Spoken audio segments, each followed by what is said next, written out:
Today, we are going to be talking about a topic that is probably in the mind of everyone.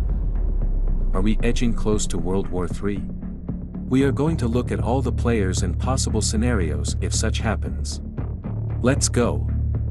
The war in Ukraine is no longer news to the ears. Also, China's invasion of Taiwan is bulging the minds of the world's superpowers. The United States and China have one of the world's most important and complex bilateral relationships.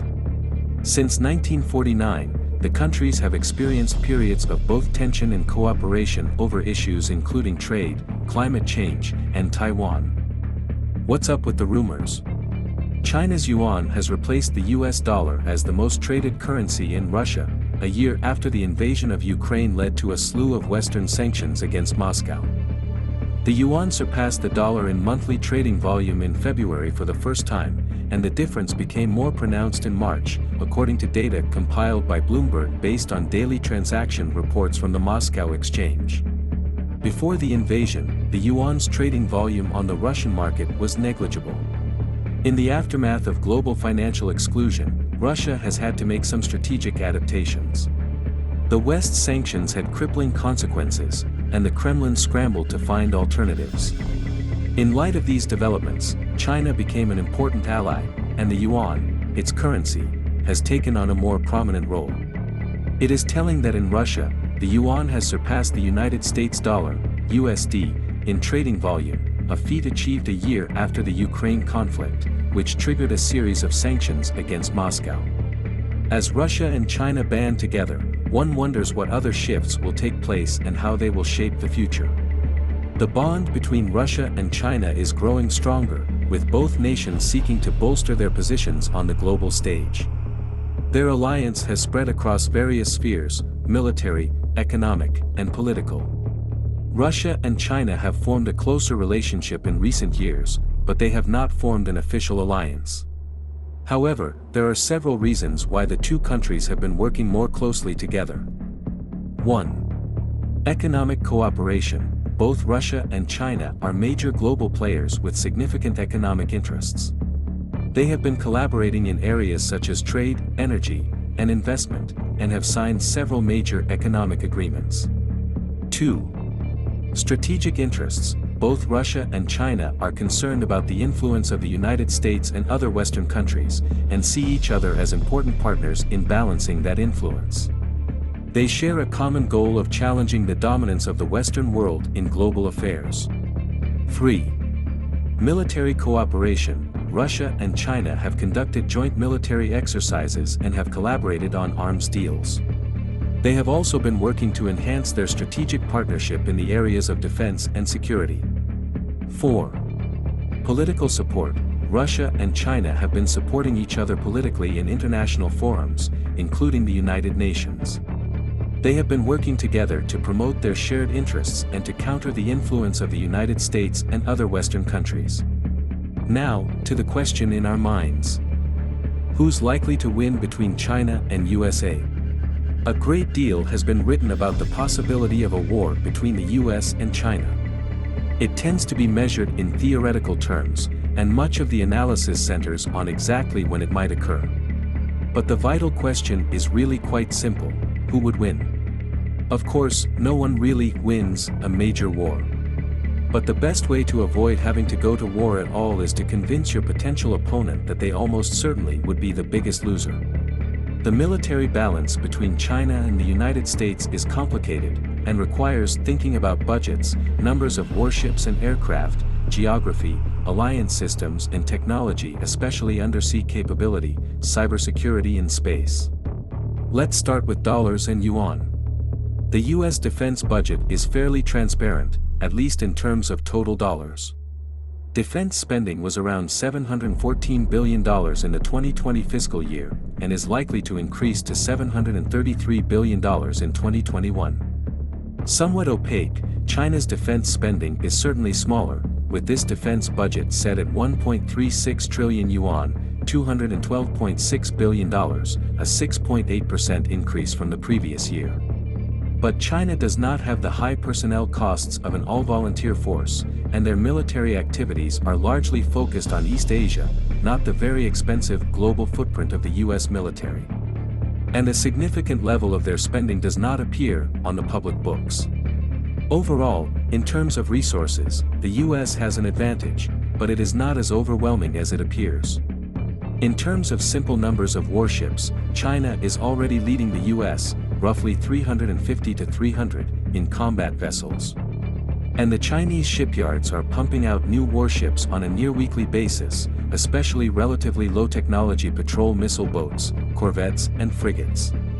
Still, US ships are ton for ton larger, endowed with better offensive and defensive systems, and manned by far more experienced crews. Additionally, the US has a very sophisticated network of command and control capabilities to knit together its long-range aviation platforms alongside surface warships and, of course, submarines. When factoring in the tight geography of East Asia, I would say slight advantage China in terms of pure numbers of platforms both sea and air, with the US having higher quality of assets. Geographically, China enjoys a great advantage in a potential conflict with the US in the South and East China Seas. Notably, China would be able to support its warships logistically in terms of fuel and ammunition, provide combat repair facilities nearby and move sailors on and off their ships with ease. For the United States, lengthy supply and manpower chains would bedevil US forces, even allowing for the presence of US bases close by. Additionally, the string of artificial islands built by China throughout the South China Sea would somewhat balance the US bases in South Korea, Japan, and Guam. The US Navy, by the way, does not refer to the roughly 10 Chinese islands as artificial islands, rather, they are thought of as unsinkable aircraft carriers. Indeed, a great deal of US tactical and strategic warfighting thinking is going into how to neutralize those facilities, with one thought being to deploy Marine Special Forces, Marine Raiders, to destroy their offensive capability early in a fight. While the US would try to make up for its long logistic tail by engaging our allies, geography is clearly a factor that favors China. How about alliances? The US has long felt that its greatest comparative advantage over China is its network of allies, partners and friends around the world. In Asia, that means strong support from Japan, the third largest economy in the world, Australia, very capable naval forces, South Korea, Singapore and many others. The US is also strongly cultivating India via the Quad concept of aligning it with the US, Japan and Australia. Yet how much the US could count on such partners in the face of a Chinese attack is a growing question. Additionally, China is increasingly taking a page from the US and strengthening its systems of partnerships. The Belt and Road Initiative is designed to do exactly that, and the Chinese are making inroads both in Asia and the east coast of Africa. Most importantly, Beijing is consolidating its relationships with Russia. The two nations frequently exercise together militarily. Iran, China just announced a $400 billion investment. Pakistan and the Philippines, President Rodrigo Duterte seems to favor China in many issues over the US, nominally a formal treaty ally. Overall, the US allies are bigger, richer and have stronger militaries, so an advantage for Washington, but the gap is closing. Finally, and most importantly, victory in a US-China war would be highly influenced by who has the best technology. In the key areas of undersea silencing of submarines, numbers of military satellites in space, offensive and defensive cyber tools and unmanned vehicles, the US still has the lead. But China is closing fast, especially in artificial intelligence, hypersonic cruise missiles, cyber and the emerging field of quantum computing.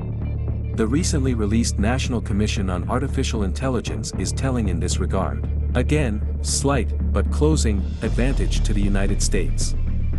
Check out this video for more details of the battle between China and USA. Who would win in a war between the US and Russia? It is unlikely that such a conflict would occur. The cost of such an operation is far too high for Russia or the US to engage in.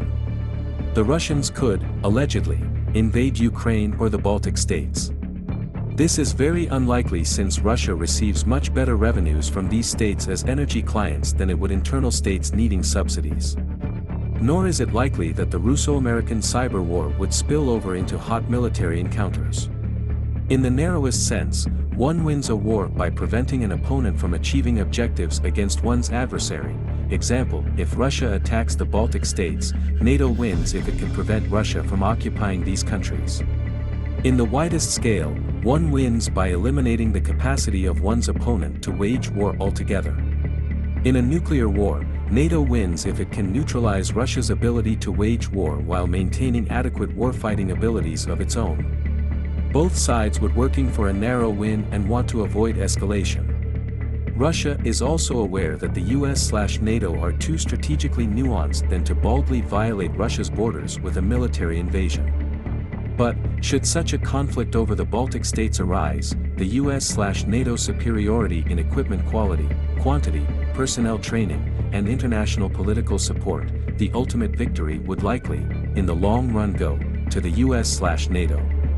Talking about winning wars, why don't you check out this video on who really wins between the USA and Russia? Hit the subscribe button if you haven't done so. Tap the bell icon to get notification about our next video.